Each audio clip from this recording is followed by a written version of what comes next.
Todo el dinero era, es y permanece propiedad de los bancos. Los estados no pintan nada.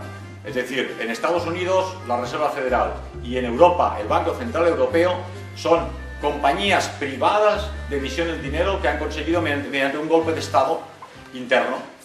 La Reserva Federal, como es sabido por muchos de vosotros, en 1913, un año antes de la Guerra Mundial, aprovechando Navidad, hizo firmar a los 4 diputados corruptos que la emisión de dinero fuera de la Reserva Federal, que no son más que 12 grandes bancos que emiten los dólares. El Estado norteamericano, el gobierno norteamericano, cuando necesita dinero, tiene que pedírselo a la Reserva Federal, que son 12 familias judías, ni más ni menos, ¿no? Entonces, el Estado norteamericano tiene que endeudarse con ellos y tiene que devolver ese dinero a intereses, dinero que evidentemente no puede devolver. Igualmente funciona con el Banco Central Europeo, que muchos piensan, bueno, en Europa es diferente, es falso. El Banco Central Europeo tiene un 16% el Banco de Inglaterra, a pesar de que el Banco de Inglaterra misma, no solo no está en el sistema euro, sino que está en manos privadas. El Banco de Inglaterra está en manos de los Rothschild. Pero el Deutsche Bank, en Alemania, un 26% del Deutsche Bank está en manos de los Rothschild, en base a testaferros que utilizan, ¿no? Entonces, este Banco Central Europeo está en manos privadas y son ellos los que emiten el dinero. De ahí que cuando uno dice, sí, yo he sido listo, no me he metido en préstamos ni en hipotecas, tengo unos ahorros de dinero, pero incluso este dinero, que es el dinero teóricamente estatal que ha emitido el Banco Central Europeo, es un dinero que tiene el pecado original de la deuda, porque ese dinero hay que prestarlo, hay que devolverlo. Sabéis por la prensa que los bancos españoles piden dinero prestado al Banco Central Europeo, que les presta al 1%, y luego los bancos españoles se lo dan al Estado español al 5%. ¿Por qué el Estado español no lo recibe directamente del Banco Central Europeo o lo emite él mismo, que es lo que tendría que hacer? Pues aquí la respuesta está en que Abraham Lincoln, Nixon, Kennedy y Hitler fueron aniquilados porque pretendieron precisamente esto. Kennedy fue asesinado porque dijo, bueno, no puede ser de que el dinero del Estado norteamericano, de la población norteamericana, sea emitido por 12 bancos privados, que es la Reserva Federal, nosotros tenemos que pedirles permiso para tener dinero y encima pagarles los intereses. Entonces dijo, esto no puede ser. Además, estaba en contra de la central nuclear israelí en Dimona para que no tuviesen bombas atómicas. Se lo cepillaron rápidamente, ¿no? Y Abraham Lincoln en ese mismo sentido, y Nixon, el famoso caso Watergate, no fue un caso de escuchas, como dicen, de un partido con otro, sino las grabaciones que han salido publicadas en la prensa de sus conversaciones en la Casa Blanca diciendo claramente, mientras este país no se libere del dominio de los judíos no tenemos nada que hacer. Tenía él de secretario de Estado a Henry Kissinger, alemán de nacimiento, americano de pasaporte y judío de raza. Entonces lo tenía claro el pobre Nixon, ¿no? Y finalmente Hitler no hizo más que eso. La guerra mundial no empezó porque Alemania ocupara en Polonia, Silesia, Prusia y Pomerania, que eran territorios alemanes antes de la Primera Guerra Mundial, sino porque Hitler instauró un sistema que se basaba en el patrón trabajo y no pedía prestado dinero a nadie. Y dijo, los alemanes trabajan, van a construir máquinas y coches y motos y máquinas de imprimir y autopistas y esto va a funcionar. Que no tengamos dinero, ni tengamos oro, ni tengamos divisas, ni préstamos, ni créditos, nos importa un bledo. Lógicamente eso había que aniquilarlo porque estaba creando un mal ejemplo. Empezaba el trueque entre países europeos, enviaban máquinas Heidelberg a Rumanía a cambio de cerdos, enviaban motos BMW a España a cambio de naranjas y claro, esto no podía ser. Y en ese momento decidieron que había que aniquilarlo, además de otros asuntos, ¿no?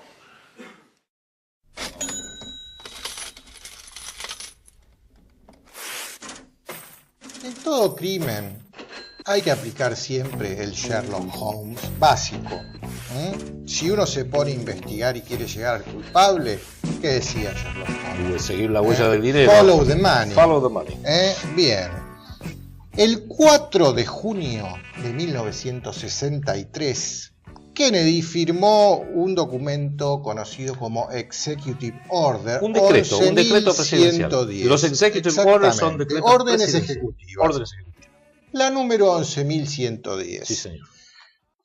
Con esta orden, la Reserva Federal Norteamericana se encontraba prácticamente camino a su liquidación como emisor de dinero, dado que la Executive Order 11.110 permitía que la Secretaría del Tesoro, el Ministerio de Economía estadounidense, pueda emitir certificados de plata y convertirlos en un medio de pago de la deuda federal. Y acá tenemos un billete de $5, serie 1963. Paremos un segundo, que quiero acá hacer una explicación que es muy importante.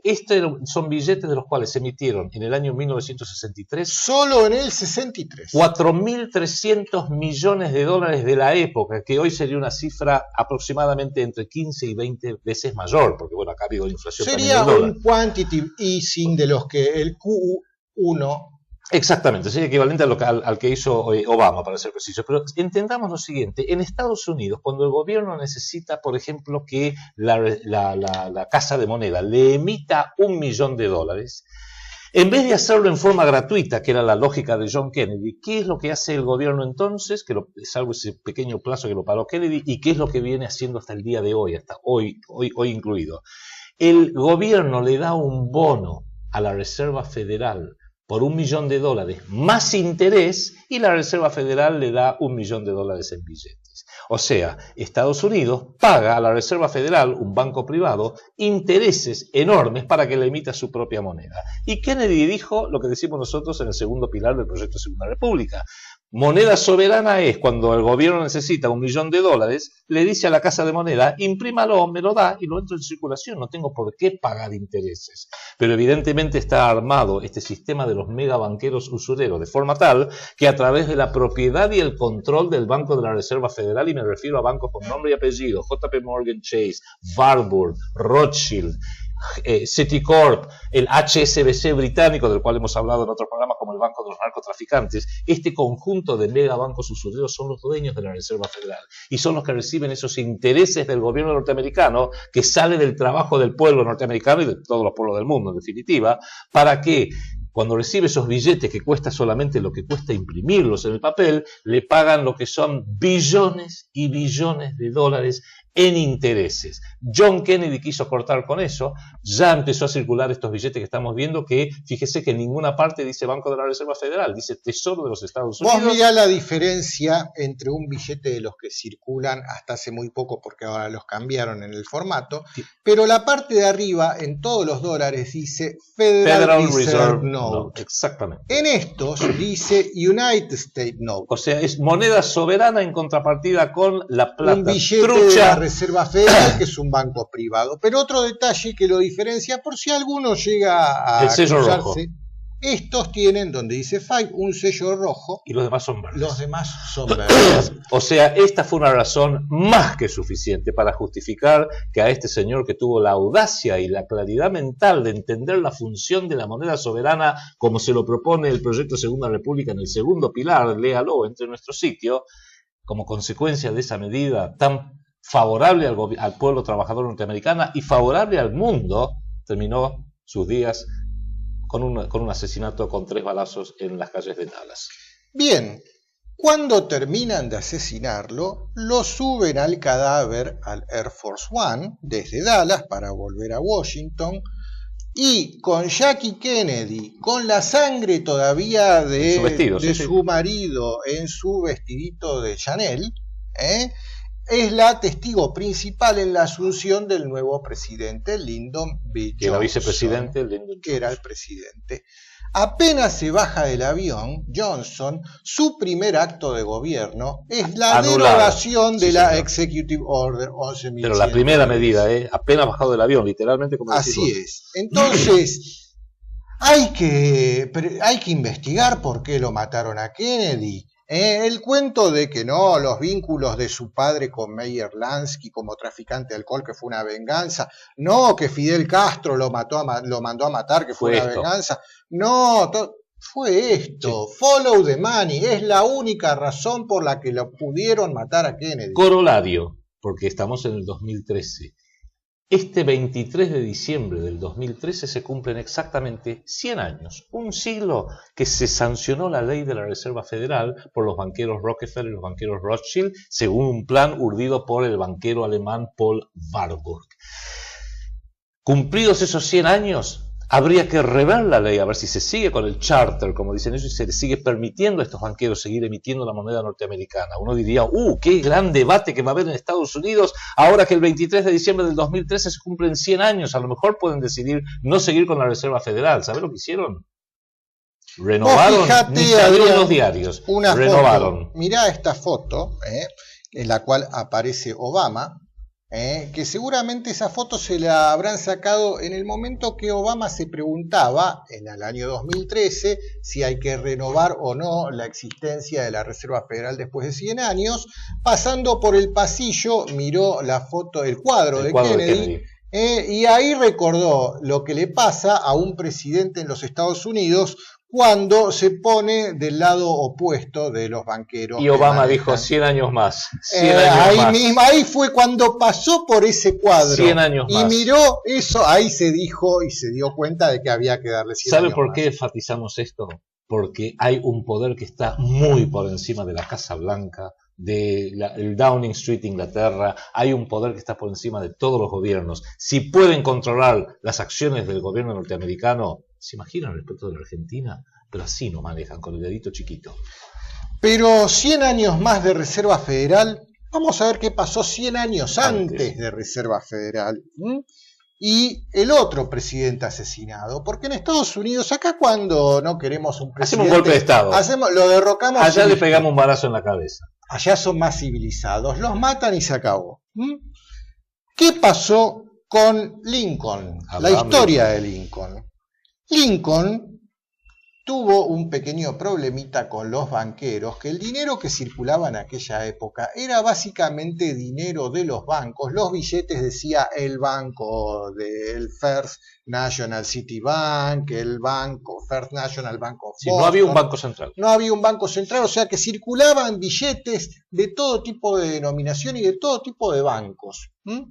Y circulaba dinero británico. Y circulaba dinero británico también, y circulaban también unos dólares de una primera... el segundo banco de los Estados Unidos. Exactamente. Sí, el segundo banco de los Estados Unidos. Bueno, pero Lincoln dijo, no, voy a imprimir dinero soberano. Los greenbacks.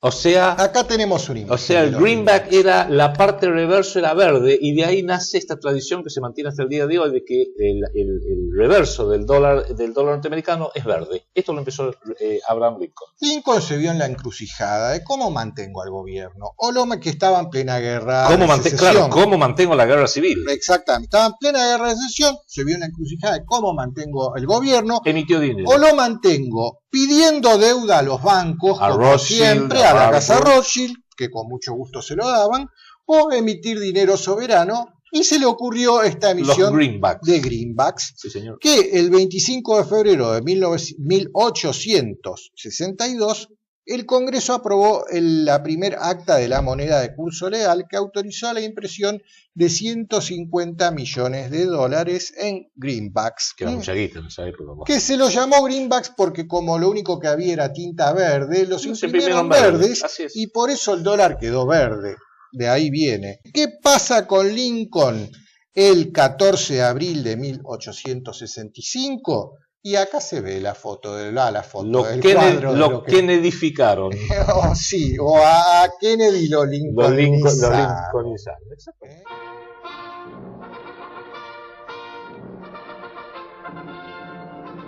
Ich habe meine ganze Wirtschaft nur aufgebaut auf den Begriff Arbeit. Und wir haben unsere Probleme gelöst. Und das Wunderbare ist bei der Volksgenossen, die Kapitalsländer sind mit ihren Währungen kaputt gegangen. Das Pfund kann man heute in der Welt nicht verkaufen. Wenn man es einem nachwirft, dann weicht er aus, dass er nicht getroffen wird davon.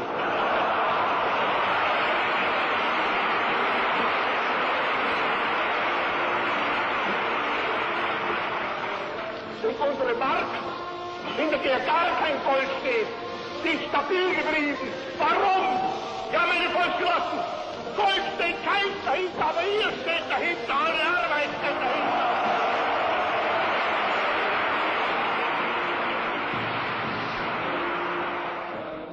Nur Arbeit schafft neue Arbeit, nicht Geld schafft Arbeit.